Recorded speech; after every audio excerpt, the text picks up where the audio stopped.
ஆனந்தமற்று வாழ்கிறவர்களே, அன்றைய கால குடும்பத்தை பற்றி பேச வந்துள்ளேன். வணக்கம். சிறுக கட்டி பெருகவாள் என்ற பழமொழிக்கு ஏற்ப சிறிய கூரை வீட்டில்தான் 10-15 பேர் என வாழ்ந்தார்கள். அருமையான உணவாக இருக்கிறதே என்று ஆசையாய் வாங்கி உண்ணும் பிள்ளைக்கு தெரியாது உணவு சமைத்த தாய்க்கே உணவு இருக்காது என்று. ஆனாலும் அந்த தாய் உணவை பொருட்படுத்தாமல் சட்டியில் இருக்கும் சாப்பாட்டை குடும்பத்திற்கு வைத்துடுவாள். இறுதியில் சாப்பாடு இல்லாத சட்டியில் தண்ணீர் ஊற்றி அதை அருந்துவாளாம். அப்படிப்பட்ட தாய்.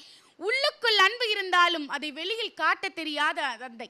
வெளியில் எவ்வளவு பெரிய ஆளாக இருந்தாலும் வீட்டில் பேரன் பேத்திகளுடன் குழந்தையாகவே மாறி விளையாடும் தாத்தா.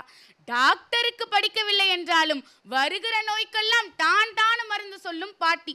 பெரியப்பாவின் குரல் தொலைவில் கேட்டாலும் விளையாட போகணும், தேன் மிட்டாய் சாப்பிடணும் என்கிற பெரிய பெரிய கனவெல்லாம் தொலைந்தே போகும்.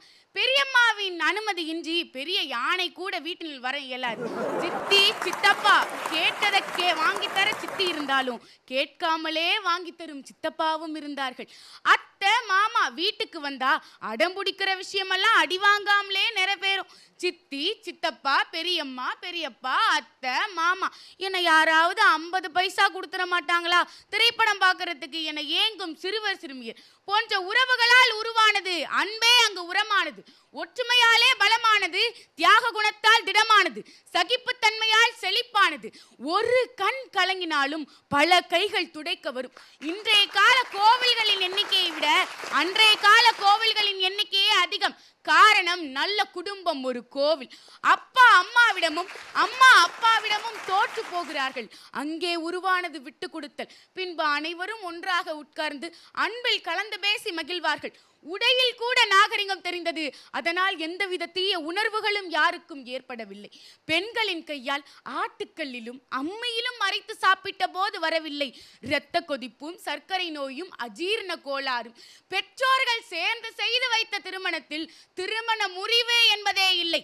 சண்டைகள் இருந்தாலும் சமாதானம் இருந்தது. போட்டிகள் இருந்தாலும் பொறாமை இருந்ததில்லை. பணம் இருந்தாலும் பாசத்தை விட்டு கொடுக்கவில்லை. சாப்பிட போதுமான உணவு இல்லை என்றாலும் அதை பகிர்ந்து கொள்ளும் உணர்வு இருந்தது.